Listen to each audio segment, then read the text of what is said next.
మనిషి పుట్టాక కొన్నిసార్లు మాటని సంభాళించుకోవాలి. లేకపోతే అది జీవితాలకు సంబంధించి ఎదుటి మనిషి గురించి మాట్లాడేటప్పుడు సంస్కారయుతంగా ఉండాలి. అది దాటితే చాలా ప్రమాదకరం. దానికి సాక్ష్యం ఏంటంటే కన్నడకు సంబంధించినటువంటి హీరోయిన్ అట గీతా చంద్రశేఖర్ అట. వాళ్ళకి పెళ్ళయ్యి 4 ఏళ్ళు అవుతున్న ఎందుకు పిల్లల్ని కనలేదంటే, నాకు పిల్లల్ని కనాలనే ఉద్దేశం లేదు, ఈ విషయంలో భర్త మద్దతు కూడా ఉంది, నా దృష్టిలో సొంతంగా పిల్లల్ని కనడం కన్నా ఒక్కొక్క పిల్లని కూడా సొంత బిడ్డలా పెంచుకోవచ్చు, వృద్ధాప్యం గురించి నాకేమాత్రం బాధలేదు.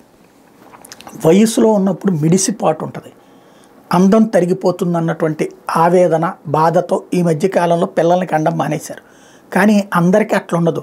కొంతమంది తల్లులు పిల్లల్ని కన్నాక మరింత అందంగా తయారైన వాళ్ళు ఉన్నారు. అది వాళ్ళ ఒక్కొక్క లక్షణాన్ని బట్టి ఉంటుంది. నెంబర్ 1. రెండవది, మనిషికి కుక్క పిల్లకి పోల్చేటటువంటి స్థాయికి దిగజారడం అన్నటువంటిది.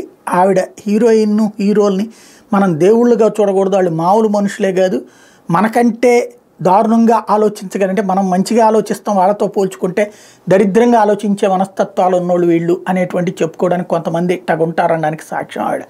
కుక్క పిల్లని పెంచుకోవచ్చు, మరి వీళ్ళమ్మ కూడా అట్లాగే అనుకుంటే ఈవిని కానీ ఉండేది కాదు కదా, వీళ్ళ ఆయన కూడా అట్లా కనేవాళ్ళు కాదు కదా.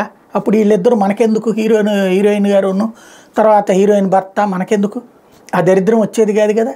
కుక్క పిల్లని పెంచుకోవద్దని ఎవరో చెప్పట్లా. మనిషి అక్కర్లేదు, మనుషుల్ని కనక్కర్లేదు, కుక్కలను పెంచుకుంటాం అనేటువంటి స్థితికి ఇలాంటి ప్రకటనలు చేసి, ఎందుకంటే మన దరిద్రం ఏంటంటే సినిమా వాళ్ళ మాటలకి ఇన్స్పైర్ అయిపోయేటటువంటి యువత ఇంకా సినిమా వాళ్ళ చేష్టలని, సినిమా వాళ్ళ వేషాలని, సినిమా వాళ్ళ వ్యవహారాలని నిజ జీవితంలో అనుకరించే దరిద్రం ఇండియాలో ఉండటం వలన ఇలాంటి వాళ్ళ గురించి మాట్లాడవచ్చు, లేకపోతే అంత పట్టించుకోనక్కర్లా.